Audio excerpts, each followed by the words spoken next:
నమస్తే. మనము భగవద్గీతని ప్రస్తుత పరిస్థితుల్లో మాట్లాడుకుందాము అంటే ఏం లేదు, శ్రవణం చేద్దాము అని అనుకున్నాము. సో, ఇందులో ఫస్ట్ అధ్యాయం వచ్చేమో మన అర్జున విషాద యోగము, రెండోదొచ్చేమో సాంఖ్యయోగం. ఏదో కొద్దో గొప్పో మాట్లాడుకున్నాం గానీ, కాకపోతే ఏంటి అసలు ఇప్పుడు ఇంకొకటి చెప్పాలి అంటే ఏంటి టోటల్‌గా ఈ భగవద్గీత యొక్క ఆబ్జెక్ట్ ఏంటంటే టోటల్‌గా కొంచెం అర్థం చేసుకుంటే జీవుణ్ణి అంటే జీవుళ్ళం అంటే ఎవరు?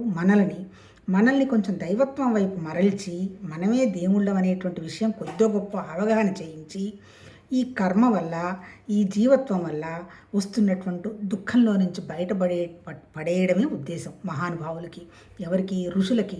అంటే వాళ్ళు పడ్డారు కదా, వాళ్ళు కూడా ఏంటి ఏది దుఃఖము ఏది సంతోషము అనేటువంటి విషయాలన్నింటినీ అవగాహన చేసుకొని తర్వాత ఎట్లా మనిషి 24 గంటలు మరణాన్ని జయించాలి, ఆనందంగా ఉండాలి అనే దాని మీద పాపం వాళ్ళు చాలా ప్రయత్నం చేశారు. మనం ఒప్పుకున్నా ఒప్పుకోకపోయినా వాళ్ళు మేధావి వర్గం కిందకు వస్తారు. ఋషులు అంటే వాళ్ళు దర్శించారు. ఇప్పటికీ వాళ్ళు రాసినటువంటి ఒక చిన్న వర్సెస్ అంటే చిన్న శ్లోకం అర్థం చేసుకోవడానికి చాలా కష్టం అనిపిస్తుంది. ఏది? తెలుగులోనో హిందీలోనో ఇంగ్లీష్లోనో ట్రాన్స్లేట్ చేసిన తర్వాత. కాకపోతే ఇంకా వాళ్ళల్లో ఉన్న ఇంకొక గొప్పతనం ఏంటి, వాళ్ళు స్వచ్ఛమైన వాళ్ళు, వాళ్ళకేం స్వార్థాలు లేవు. ఇది నేను చేస్తే నాకు ఈ పదవి వస్తుందనో లేకపోతే దీనివల్ల నాకు ఈ గొప్పతనం వస్తుందనో పేరు వస్తుందనో వాళ్ళు ఏమీ చెప్పలే పాపం. అందుకని ఏంటి మనకు ఆధారం ఏంటి, మనకి ప్రమాణం ఏంటి, మన బుద్ధి తర్వాత మన ఇంద్రియాల తర్వాత మనకి ప్రమాణం ఏంటి? ఆ ఋషులు చెప్పిన మాటలే మనకి ప్రమాణం. ఆ ఋషులు కూడా ఏమి నెగటివ్గా చెప్పలే, మన సంతోషంగా ఉండమనే చెప్పారు.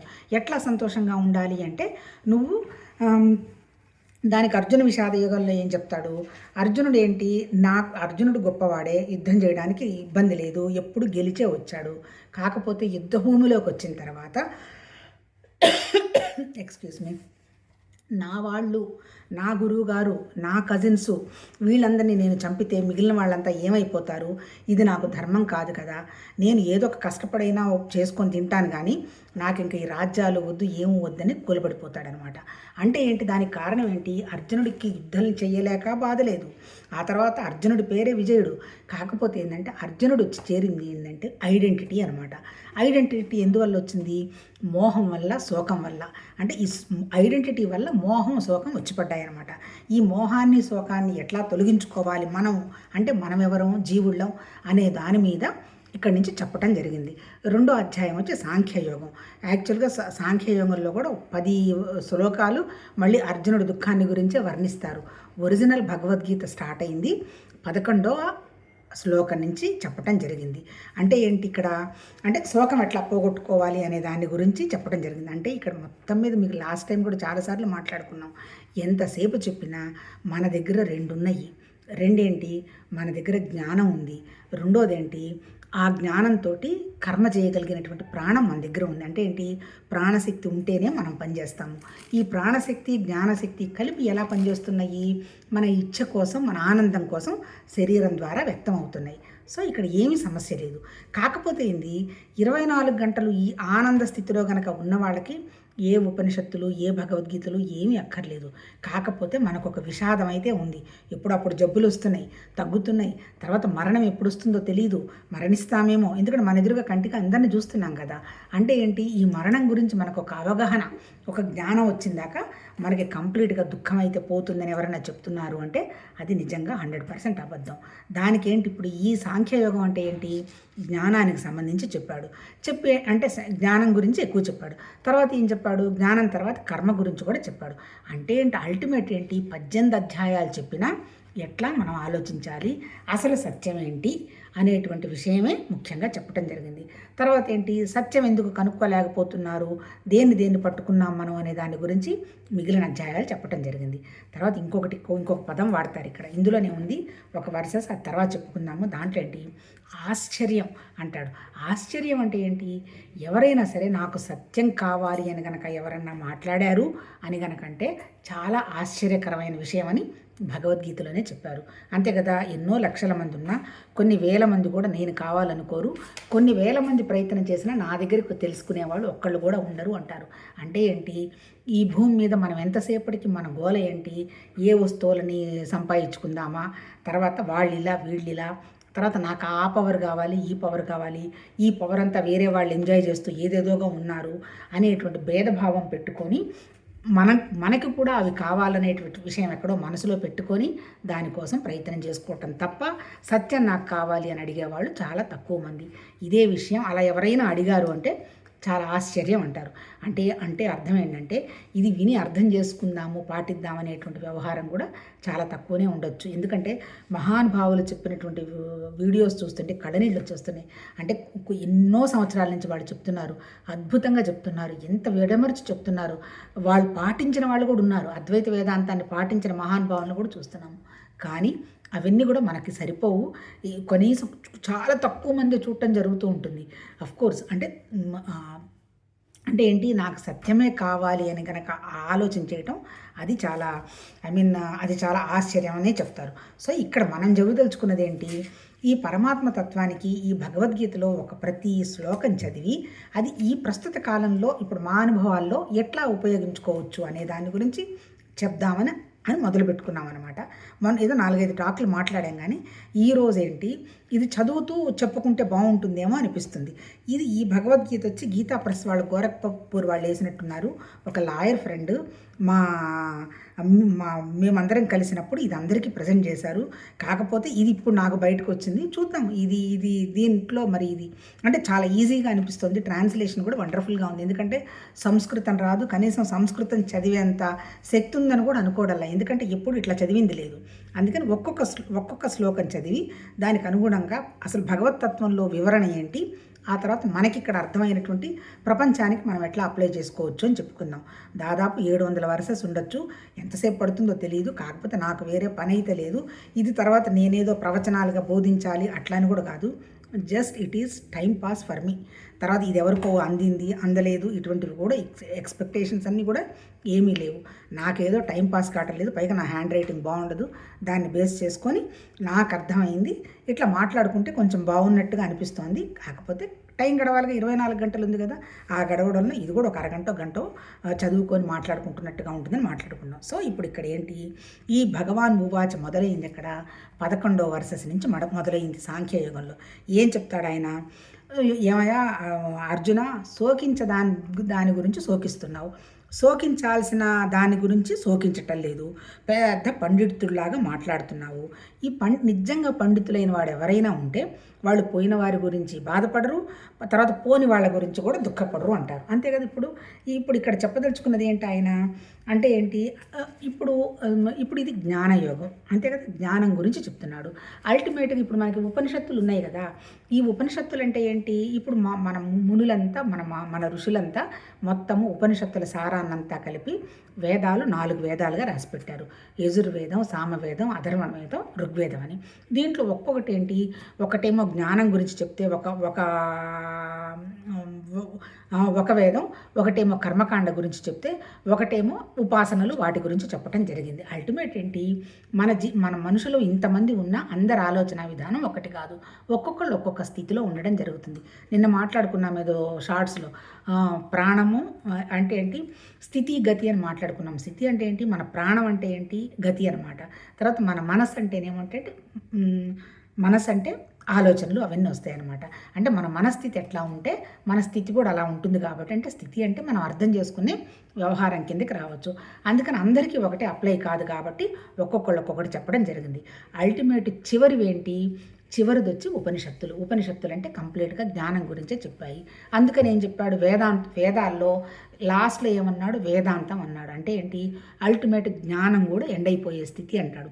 జ్ఞానం కూడా ఎండైపోయే స్థితి అంటే ఏంటి, ఇప్పుడు ఈ వర్సెస్కి ఎట్లా ఇది అప్లై అవుతుందంటే, ఆయన ఏం చెప్తాడు, అర్జున నేను అంతకుముందు ఉన్నాను, ఇప్పుడు ఉన్నాను, రేపు కూడా ఉండబోతాను, నాలాగే నువ్వు కూడా అంతే, అంతకుముందు ఉన్నావు, ఇప్పుడు ఉంటావు, రేపు కూడా ఉంటావు.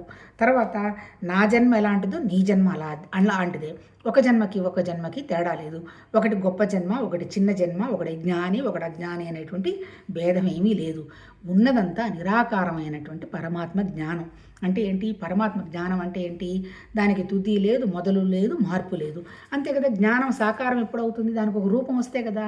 ఇప్పుడు మన ఆలోచనలు ఉన్నాయి, ఆలోచనలకు ఏమన్నా రూపం ఉంది కదా, ఉందా? లేదు. కాకపోతే నేను కంటెదురుగా ఒక వస్తువుని చూస్తే ఓహో ఇది నాది కదా అనేటువంటి ఆలోచన వచ్చినప్పుడు ఆ రూపం నాకు కనెక్ట్ అవుతుంది అనమాట. అంటే అర్థం ఏంటి? ఆత్మ అంటే ఏంటి? జ్ఞానం అని అర్థం. అంటే పరమాత్మతత్వం అంటే ఏంటి? పరమాత్మతత్వం అంటే టోటల్గా మొత్తం వ్యాపించినటువంటి జ్ఞానం. దాన్ని రెండుగా చెప్తాడు. ఒకటేమో జంగమం అంటాడు, ఒకటేమో అంటే కదిలేదొకటి కదలందొకటి అంటాడు. కదిలేవన్నీ ఏంటి? మన ప్రాణాలన్నమాట. చెట్లు, చామలు, పురుగులు, 4 కాళ్ళ జంతువులు, మనిషితో సహా కలిపేసి ఇదంతా కూడా చేతనం కిందకు వస్తుంది. కదలకుండా ఉండేవేంటి? భూమి, నీళ్లు, అగ్ని, ఆకాశం ఇటువంటివన్నీ ఉన్నాయి కదా. వాటిని అన్నింటినీ కూడా స్థావరాలు అంటారు. స్థావరం అంటే ఏంటంటే స్థిరంగా ఉండేవన్నమాట. మనం వచ్చేంటి? ఏమంటాడు? ఈ కదిలేవన్నిటిని ఏమంటాడు? జంగమాలు అంటాడు. అంటే ఏంటి? ఈ కదిలే వాటిట్లో, కదలని వాటిట్లో ఉన్నదంతా కూడా ఆ జ్ఞానమే ఉంది, ఆ పరమాత్మ శక్తి ఉంది. కాబట్టి అది నశించేది ఎక్కడ అవుతుంది? అణువణువు పరమాత్మ శక్తి ఉంది కదా, నీలోనూ కూడా అదే ఉంది కదా. కాకపోతే ఎందుకు మరి నువ్వు శోకిస్తున్నావు? మరి నేనెందుకు శోకించట్లేదు? నేను కూడా జీవుణ్ణే కదా అంటే దానికి ఆయన ఏం చెప్తాడంటే, అర్జున నీ జన్మకు వచ్చేమో దాన్ని ఏమంటాడు? నీ జన్మ నీకు తెలియదు, కానీ నా జన్మ నాకు తెలుసు. తర్వాత నేనేం జరిగిపోతున్నానో తెలుసు, అంతకుముందు ఏం జరిగిపోయిందో తెలుసు. టైము, స్పేసు, ఆబ్జెక్ట్ దాటిన వ్యవహారం అంతా నాకు తెలుసు. నేను భగవాన్ అంటాడు. అంటే అర్థమైంది ఇక్కడ. అర్జునుడు అనేవాడు ఎవరు? జీవుడు. ఇప్పుడు మనం ఎవరము? మనం కూడా జీవుళ్ళమే, అంతే కదా. మనం కూడా మన స్థితిని దాటిన స్థితి ఏమన్నా మనకు తెలుసా? మనకు తెలియదు. తర్వాత ఇంకొకటి అర్థం చేసుకోవాల్సింది ఏంటంటే, ఈ బుక్లోనే నాకు కూడా కొంచెం కన్ఫ్యూజన్ అనిపించింది. కాసేపేమో జన్మలు లేవంటాడు, కాసేపేమో జన్మలు ఉన్నాయి అంటాడు, కాసేపు అంతా నిరాకారం అంటాడు, ఏదేదో అన్నట్టు ఉంటుంది. దీనికి ఇక్కడ నాకు చిన్నగా 4-5 సార్లు చదివితే అర్థమైంది ఏంటంటే, ఇప్పుడు ఆత్మ అనే పదాన్ని చాలా ఎక్స్పాన్షన్ రేంజ్లో వాడారు. ఫస్ట్ ఏంటి? పరమాత్మ అన్నాడు, బ్రాహ్మణ్ అన్నాడు, తర్వాత ప్రత్యేగాత్మ అన్నాడు, తర్వాత జీవాత్మ అన్నాడు, తర్వాత దేహాత్మ అన్నాడు, తర్వాత ప్రాణాత్మ అన్నాడు, తర్వాత ఇంద్రియాత్మ అన్నాడు. అంటే ఆత్మ అంటే జ్ఞానం. అంటే ఏంటి? ఏ జ్ఞానంలో ఉంటే ఆ జ్ఞానం కింద లెక్క. ఇప్పుడు నేనే దేహం తప్ప నాకు ఇంకోటి ఏం తెలియదు అనుకున్నాం అనుకో, అంతే కదా. వాళ్ళు ఇలా, వీళ్ళు ఇలా, ఆ వస్తువులు కొనుక్కోవాలి, ఈ వస్తువులు కొనుక్కోవాలి, ఆ పిల్లలు ఏంటి ఇలా ఉన్నారు, అలా ఉన్నారు, ఇటువంటివన్నీ ఉన్నాయి అనుకో, నేను దేని గురించి ఆలోచిస్తున్నాను? నేను దేహాత్మని. అంటే దేహం గురించి నేను దాటి ఆలోచనటువంటి స్థితి 24 గంటలు లేదు. మనం అందరం దేహాత్మలమనే అనుకోవచ్చు. మరి ఈ దేహాత్మ జ్ఞానం తప్ప మనకేమైనా జ్ఞానం ఉందా? ఏముంది? ఓన్లీ ప్రపంచ జ్ఞానమే మనకుంది. మనం తీసుకునే ఆహారానికి సంబంధించిన జ్ఞానం ఉంది, తర్వాత లేదా మనం చేసే ఉద్యోగాలకు సంబంధించిన జ్ఞానం ఉంది. ఇది దాటి మనకి లేదు. ఎప్పుడైతే ఈ లిమిటెడ్ జ్ఞానమే ఉండేటప్పటికి ఏమవుతుంది? అప్పుడు ఏమొస్తుంది? దానివల్ల కర్తృత్వ భావం వస్తుంది. నేను ఇలా చేశాను, ఈ ఫలితం వచ్చింది, ఇలా చేయలేదు, ఈ ఫలితం లేదు అనేటువంటి, అంటే కర్త, భోక్త, ఫలము అనేటువంటి పరిస్థితుల్లో తిరుగుతూ ఉంటారు. అంటే ఇప్పుడు జన్మలు, పునర్జన్మలు ఎవరికి ఉన్నాయి? దేహాత్మకు ఉన్నాయి, అంతే కదా. మరి నాకు ఇది ఏ కోరికలు నాకు నెరవేరలేదు అనే భావనలో ఉన్నామనుకో, ఆ కోరిక గురించే మనం ఇమాజినేషన్ చేస్తూ ఉంటాం కదా. ఆ కోరిక మళ్ళీ మెటీరియలైజ్ కావాలి కదా. అప్పుడేమవుతుంది? అది అప్పుడు దేహాత్మ కిందకు వస్తుంది. దేహాత్మ, జీవాత్మ, ప్రాణాత్మ, ఇంద్రియాత్మ అంటే ఇంతవరకే ఉన్నాయి. ఇది దాటి ఉన్న స్థితి ఏంటి? ఉన్నదంతా నిరాకారమైనటువంటి పరమాత్మ స్థితి. అది జ్ఞానం. ఆ నిరాకారానికి చావు ఉంటుందా? సాకారం అయితే చచ్చిపోతుంది. ఒక పురుగు పుట్టింది, చచ్చిపోతుంది. అట్లాగే మనం ఉన్నాము, పుడతాము, లిమిటేషన్స్ ఉన్నాయి, పోతాము. కానీ జ్ఞానం ఎట్లా పోతుంది? అది పర్మనెంట్గా ఉంటుంది అనేటువంటి విషయాన్ని ఇక్కడ చెప్పి, అర్జున నువ్వు అనవసరంగా దుఃఖపడాల్సిన అవసరం లేదు. నిజంగా జ్ఞానైన వాడు ఎవడైనా సరే, జ్ఞానం అంటే ఏంటి? ఈ భగవతత్వానికి విషయం ఎవరైతే గ్రహణ చేసుకుంటారో వాళ్ళకి జ్ఞాని. వాళ్ళకి అన్ని విషయాలు ఒక అవగాహన ఉంటుంది. అందుకని బతుకున్న వాడి గురించి టెన్షన్ పడ్డు, చచ్చిపోయేవాడి గురించి అసలు టెన్షన్ పడ్డు. ఎందుకు? చచ్చిపోయిన వాడు ఏముంది? పోతాడు, మళ్ళీ వాడికి ఏదైనా కోరుకుంటే మళ్ళీ వాడు వస్తాడు. లేదు వాడు ఆత్మతత్వంలో వెళ్ళిపోయినాడు అంటే వాడు మళ్ళీ రాడు, అంతే కదా. ఇప్పుడు శంకరాచార్య వచ్చాడా రాలేదని మనకేం తెలుసు? ఏమన్నా శంకరాచార్య వస్తే మళ్ళీ అదే జన్మలో అదే రూపంలో రాడు కదా. అందుకని ఇదంతా కూడా మనకేం తెలియదు. అందుకని నిరాకారం అయింది ఎప్పుడు పర్మనెంట్ అయ్యా. నువ్వు సాకారమే వస్తూ పోతూ ఉంటుంది. కాబట్టి నువ్వు అనవసరంగా టెన్షన్ పడాల్సిన అవసరం లేదు. మనం కూడా పరమాత్మ తత్వంలో భాగమే. నేను ఎట్లానో నువ్వు కూడా అట్లానే. అందుకని ఏం చేయాలి? నువ్వు ముందు అసలు జ్ఞానం తెలుసుకో, అప్పుడు నీకు ఏ దుఃఖం లేకుండా పోతుంది అనేటువంటి విషయం దీంతో మొదలు పెడతాడు. సో ఇప్పుడు ఇక్కడ మనం ఏం మాట్లాడుకుందాము? ఇది భగవంతుడి తత్వానికి సంబంధించింది. ఇక మనం ప్రపంచ విషయానికి వస్తే ఏం మాట్లాడుకుందాము? ఇప్పుడు మన సమస్య ఏంది? ఇప్పుడు మనందరికీ అన్నీ తెలుసు. అంతే కదా. ఇప్పుడు మనమేంటి, మనం ఒక శరీరంలో ఉన్నాము. ఈ శరీరానికి ఉన్నటువంటి సమస్య ఎంతసేపటికి ఏంటి, శరీరంతో పాటు మన దగ్గర ఏముంది, మన మనసు ఉంది, మన ప్రాణం ఉంది. ఈ మనస్సు ప్రాణం గనక అలైన్మెంట్లో ఉందనుకో, మన దగ్గర శక్తి కంఫర్టబుల్గా ఉంటుంది, విషయం అర్థం అవుతుంది. ఇప్పుడు మన పరిస్థితి ఎట్లా ఉంది, మనకు వచ్చే ఆలోచన ఒకటి, తర్వాత మనం చేద్దాం అనుకున్నది ఒకటి, మనం మాట్లాడేది ఒకటి అయిపోతుంది. ఎందుకు, ఈ మనసుకి రకరకాల విషయాలన్నీ తగిలించుకుంది. దీనికి దేహాత్మ అర్థం కావడం లేదు, ప్రాణాత్మ అర్థం అవడం లేదు, తర్వాత విజ్ఞానాత్మ అర్థం కావడం లేదు. అంత గందరగోళంగా ఉంది. ఎప్పుడైతే ఇవన్నీ నేను శరీరము కాదు, నేను ప్రాణం కాదు, నేను మనసు కాదు అనే విషయం అవగాహనకు వచ్చినప్పుడు ఒక స్థితికి రావడం జరుగుతుంది అంటాడు. తర్వాత ఇంకోటి ఏంది, ఇంకా ఇప్పుడు ఇక్కడ చెప్పింది ఏంటి, ఇందులో నువ్వు దేనికి కూడా దుఃఖపడాల్సినంత అవసరం ఈ భూమి మీద ఏమీ లేదు. అంతే కదా. పుడతాడు, చచ్చిపోతారు, లేదంటే పిల్లలు పెద్దవాళ్ళు అవుతారు, లేదంటే వాళ్ళు ఉద్యోగాలు చేసుకుంటారు, మళ్ళీ వాళ్ళ లైఫ్కి వాళ్ళు వెళ్ళిపోతారు. దేహము శుష్కించేదే, జబ్బులు వస్తాయి పోతాయి. మరి ఇంత చిన్న దానికి ఎందుకు దుఃఖపడాలి? కాకపోతే ఏంది, వచ్చింది సొల్యూషన్స్ కూడా భగవంతుడే కదా. ఇప్పుడు నీలో నువ్వే కదా. ఒక ప్రాబ్లం వచ్చింది, ఎక్కడి నుంచి వచ్చింది ప్రాబ్లం, నాలో నుంచే వచ్చింది. అంతే కదా. నాకు ఒక అనారోగ్యం వచ్చింది, ఎక్కడి నుంచి వచ్చింది, మన బయట నుంచి ఎవరైనా తెచ్చి నాకు ఇచ్చారా, నాలో నుంచే వచ్చింది. మరి నేను పోగొట్టుకోవాలంటే ఏం చేయాలి, నేనే నాకు ఎందుకు వచ్చింది అని ఒక డాక్టర్ దగ్గరికి పోవాలి, డయాగ్నైజ్ చేయించుకోవాలి, ఒక మాత్ర వేసుకోవాలో లేదా ఏదైనా చేయాలో తగ్గిపోతుంది. అంటే ఏంటి, ఎంతసేపటికి ఏం చేయాలి, ఈ శరీరానికి వచ్చేవన్నీ సహజమే కదా అనేటువంటి సహజ స్థితిలో ఉండడం అనేది మనం ప్రాక్టీస్ చేసుకోవాలి. ఇది ఫస్ట్ వర్స్. తర్వాత ఇంకోటి ఏంటి, రెండోది ఏంటి, ఈ ఎప్పుడు మనం ఉన్నామంటాడు. అంతే కదా, ఇందాక చెప్పింది కూడా అదే కదా, అంతకుముందు ఉన్నాము, తర్వాత కూడా ఉంటున్నాము తప్ప ఇంకోటి ఏమీ లేదు అంటాడు. అంటే ఏంటి, ఈ జ్ఞానం అనేది పర్మనెంట్, ఈ శరీరం మాత్రమే వచ్చిపోయేది అని రెండో వర్సెస్ వస్తుంది. మూడోది ఏంటి, ఇక్కడ మాట్లాడతాడు, జీవాత్మకు ఈ దేహమునందు కౌమారం ఉన్నట్లే మరి ఒక దేహ ప్రాప్తియు కలుగు. ఇక్కడ జన్మ గురించి చెప్పాడు. జన్మ ఎవరికి, జీవాత్మకి జన్మ. ఎందుకు జీవాత్మకి జన్మ, ఇది సత్యం అనుకుంటున్నాడు కాబట్టి. ఇప్పుడు నేను శరీరమే సత్యం అనుకుంటున్నప్పుడు ఈ శరీరానికి సంబంధించిన కర్త భోక్త అన్ని భావాలు నేనే భరించాలిగా.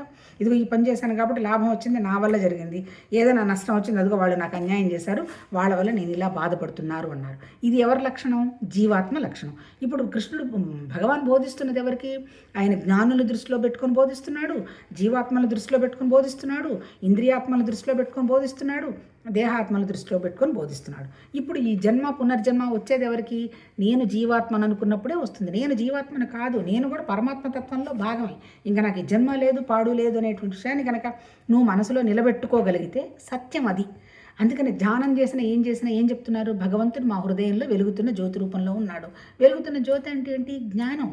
ఎక్కడుంది జ్ఞానం, నీలోనే ఉంది జ్ఞానం. అంతే కదా. ఇప్పుడు నాకు సంబంధించింది నాకు తెలుసు, కానీ పక్క వాళ్ళు నాకేం చెప్తారు, నేను ఎలా ఆలోచిస్తున్నానో నాకు తెలుసు, నా కోరికలు ఏంటో నాకు తెలుసు, నాకు వస్తున్న అనుభవాల్లో నేను హ్యాపీగా ఉన్నానా దుఃఖపడుతున్నానా నాకు తెలుసు, ఎవరికి తెలియదు. అందుకని ఏంటి, నేను జీవాత్మ అనుకున్న వాళ్ళకి మాత్రమే కర్మ జన్మలు వస్తాయి, జీవాత్మ అనుకున్న వాడికి ఏమీ రావు అని చెప్తాడు. ఆ తర్వాత ఇంకోటి ఏం చెప్తాడు, విషయేంద్రియ శీతోష్ణ కలుగుతున్నాయి. ఎందుకు ఈ సుఖాలు దుఃఖాలు కలుగుతున్నాయి, ఇంద్రియాల వల్ల. అంతే కదా, ఇంద్రియాలు కదా. ఇప్పుడు చలేస్తుంది, చర్మం ఇప్పుడు మనకి పంచభూతాలతో తయారైన శరీరం కదా, స్మెల్ బాగలేదు, వెంటనే ముక్కుకి తెలిసిపోతుంది, చిరాకైన స్మెల్ వచ్చింది, ఏంటిది గోలా, తీసేయండి అంటాం. అంటే ఏంటి, అది ఇప్పుడు నాకు అనిపిస్తుంది, బాధ అనిపిస్తుంది. అదే మంచి మల్లెపూల వాసన లాంటిది ఏదైనా వచ్చిందనుకో, భలే వస్తుంది, ఎక్కడున్నా ఈ చెట్లు, ఇది పారిజాతం చెట్టు వాసన వస్తుంది అంటారు. అంటే ఏంటి, అలాగే కంటితో చూసాము, మంచి విషయం చూసాము, హ్యాపీగానే అనిపిస్తుంది. అట్లాగే చూడకూడని విషయం చూసాము, అప్పుడు చిచ్చి ఏంది ఇట్లా ఉంది అంటాం. అట్లాగే విన్నాము, మంచి విషయాలు విన్నాము, హ్యాపీగానే ఉంటుంది. అంటే ఏంటి, ఇప్పుడు నీ సుఖము దుఃఖము ఎక్కడి నుంచి వస్తున్నాయి, నువ్వు వాడే నీ ఇంద్రియాల వల్ల నుంచి వస్తున్నాయి. ఇంద్రియాలు ఏంటి, ముక్కు, కళ్ళు, చెవులు, మన స్పర్శ, శబ్దము, ఇవన్నీ ఇంద్రియాల కిందకు వస్తాయి. పంచభూతాలు, పంచేంద్రియాలు, జ్ఞానేంద్రియాలు, కర్మేంద్రియాలు, ఇవన్నీ. అంటే ఇంద్రియాలను కనుక నువ్వు సక్రమంగా వాడుకుంటే నీకేం దుఃఖం సుఖం లేదు. అని చెప్తాడు. ఎందుకు, ఎలా సుఖ దుఃఖాలు అవి ఉత్పత్తి కనుక భారత వాటిని సహాయం. అందుకని ఇప్పుడు ఈ ఇంద్రియాలకు సంబంధించిన ఏ ప్రాబ్లం వచ్చినా ఏంటి, అది జస్ట్ టెంపరీ, వర్షం వస్తుంది పోతుంది, అలా నువ్వు అంటే టెంపరీ అనే విషయాన్ని నువ్వు 24 గంటలు మనసులో గుర్తుపెట్టుకొని ఉండు అంటాడు. ఇక్కడ మనము ఇంకోటి ఏంటి, ఆ తర్వాత సమానంగా చూస్తున్నాడు, ఏ విషయాలను చలింపచేయుడు అతనే మోక్షానికి పొందుడు అర్హుడు అంటాడు. తర్వాత ఇంకొక వర్సెస్లో ఏం చెప్తాడు, నిజంగా జ్ఞాని అయిన వాడు ఏం చేస్తాడు, ధీరుడైన వాడు అంటే ధైర్యవంతుడు ఏం చేస్తాడు, ఈ విషయేంద్రియాలను కానీ సుఖదుఖాలకు కానీ సమంగా చూస్తాడు. ఇప్పుడు ఇక్కడ మనం ప్రపంచ విషయానికి మాట్లాడుకుందాం. సుఖదుఖాలను మనం ఎప్పుడు సమంగా చూడగలుగుతాము, మనకు ఒక క్లారిటీ ఉండాలి. క్లారిటీ ఏంటి? మనకు ఒక జ్ఞానం ఉండాలి. అంటే ఏంటి? సపోజ్ ఇప్పుడు నేను అత్తగారిని అత్తగారిని. ఈ అత్తగారు కోడలుగా ఉన్నప్పుడు ఎలా ఉంది? ఒక్కసారి మనం వెనక్కి వెళ్ళి 35 ఇయర్స్ బ్యాక్ కనుక చూస్తే అప్పుడు మన కోరికలు ఎట్లున్నాయి? మన దగ్గర ఉన్న పెద్దవాళ్ళంతా మనకి ఎలా అనిపించారు? ఏదో పైకి బాగానే ఉండుంటాం, కానీ లోపల ఏంటో ఈ బాధ్యతలన్నీ మాకున్నాయి కదా అనేటువంటి భావం ఉంది. మరి ఇప్పుడు నెక్స్ట్ వచ్చినప్పుడు వీళ్ళు అత్తగారిని సరిగా చూడటం లేదని వీళ్ళు ఎందుకు అనుకోవాలి? మనం సక్రమంగా మనం ఎలా ఆలోచించాము అప్పుడు? మరి ఇప్పుడు పిల్లలు కూడా వాళ్ళు ఇక్కడికి వచ్చింది ఎందుకు? సేవలు చేద్దామని కాదు కదా, వాళ్ళు ఏదో సుఖంగా ఉందామనే కదా వాళ్ళు ఆలోచన చేసుకొని వస్తారు. అంటే అర్థం ఏంటి? ఎప్పుడైనా సరే నీకు ఏ విషయం గురించి అయినా ఒక అవగాహన ఉంది అంటే దాన్ని వాళ్ళ దృష్టిలో చూడటం మొదలు పెడతాం. అంతే కదా, ఏ విషయమైనా మన ద్వారా ఏదైనా జరగాల్సి ఉంటే మంచిగా చేస్తాము, లేదా మన వల్ల కాదులే అనుకుంటే మనం ఏదో అందరు బాగుండాలనేటువంటి విషయం ప్రాసెస్లో ఉంటాం. అంటే ఏంటి? ఎవ్వరు కూడా అంటే ముఖ్యమైనది ఏంటి మనకి? క్లారిటీ చాలా ముఖ్యం అనమాట. క్లారిటీ ఇప్పుడు పిల్లలు అంటున్నారు కదా, క్లారిటీ అంటే ఏం లేదు, జ్ఞానం. ఎంతసేపటికి ఏంటంటే ఏ ప్రాబ్లం వచ్చినా జస్ట్ ఇది టెంపరరీయే కదా అనేటువంటి వ్యవహారం మనసులో ఉండాలి. ఇప్పుడు యుద్ధ భూమిలో అది చెప్పాడు. సపోజ్ మనం కారు డ్రైవింగ్కి రోడ్డు మీద వెళ్తాం, వెళ్ళినప్పటి నుంచి వాళ్ళని తిట్టి వాళ్ళు అడ్డం వచ్చారు వీళ్ళు అడ్డం వచ్చారంటే ఎంత చిరాకు ఉంటుంది. నీకు లైసెన్స్ ఇచ్చింది ఎందుకు? నువ్వు ఇవన్నీ తప్పించుకొని డ్రైవ్ చేయడానికి ఇచ్చారు. అప్పుడు నువ్వు చేసేటప్పుడు ఏంటి? నీ మనసు నిశ్చలంగా ఉంది, ఏదో చక్కగా ఏదో పాటో పెట్టుకుంటావు, లేకపోతే ఏదో మంచి విషయం ఏదో ఆలోచన చేసుకుంటూ వెళ్తావు. అంటే ఇక్కడ సుఖము దుఃఖం ఎక్కడుంది? కృష్ణుడు చెప్పినట్టు మన ఐడెంటిటీ కనుక లేదు అంటే మనకు ఉండేదంతా సంతోషమే. ఐడెంటిటీ ఉండేటప్పటికేంది? మళ్ళీ అక్కడ వాళ్ళని తిట్టి వీళ్ళని తిట్టచ్చు, ట్రాఫిక్ పోలీసులు బాగాలేదు, రోడ్డు బాగలేదు, అది బాగలేదు, గవర్నమెంట్ లేదు, చండాలంగా వాళ్ళని వీళ్ళని తిట్టుకుంటూ అనవసరంగా మనం టెన్షన్ పడుతూ ఉంటాం. ఎందుకు? ఒకవేళ తిట్టినా ఏమైనా జరిగే సోర్స్ ఉందా? లేదు అనేటి విషయం క్లారిటీ ఉందనుకో, ఎవరిని తిట్టం, ప్రశాంతంగా మనకిచ్చిన పనిని మనకిచ్చిన టైంలో మనకిచ్చిన పద్ధతిలో చేసుకుంటూ పోతాం. అది ప్రపంచ విషయాల్లో వస్తే జ్ఞానం. అట్లాగే భగవతత్వంలో వచ్చినటువంటి జ్ఞానం ఏంటి అంటే ఏముంది? సుఖాలకి దుఃఖాలకి పెట్టకుండా ఒక బ్యాలెన్స్ స్థితిలో ఉండడం అనేది ఎప్పుడు జరుగుతుంది? ఇదంతా కూడా పరమాత్మతత్వంలో ప్రాసెస్. ఇదంతా నా సృష్టి అనేటువంటి అవగాహన. అంతే కదా, ఇప్పుడు కృష్ణుడు చెప్తుంది అదే కదా, నేను ఎప్పుడు వచ్చానో తెలుసు, నేను ఎప్పుడు పోతానో తెలుసు, ఈ సృష్టి సంగతి నాకు తెలుసు, ఈ టైం ఎలా జరుగుతుందో తెలుసు, స్పేస్ ఏంటో తెలుసు, ఎలాంటి విషయాలు వస్తున్నాయో తెలుసు అన్నాడు. మనకు కూడా ఏంటి? మనం కూడా ప్రపంచ విషయాల్లో కొంచెం కుదురుగా కూర్చొని ఓహో ఏంటి నాకు వస్తున్న సమస్యని కనుక కూర్చున్నామంటే దాంట్లో నుంచి బయటపడచ్చు. సో రేపు వచ్చేసి 16వ సోర్స్ గురించి శ్లోకం గురించి మాట్లాడుకుందాం. ఇప్పటికే టైం గడిచిపోయింది.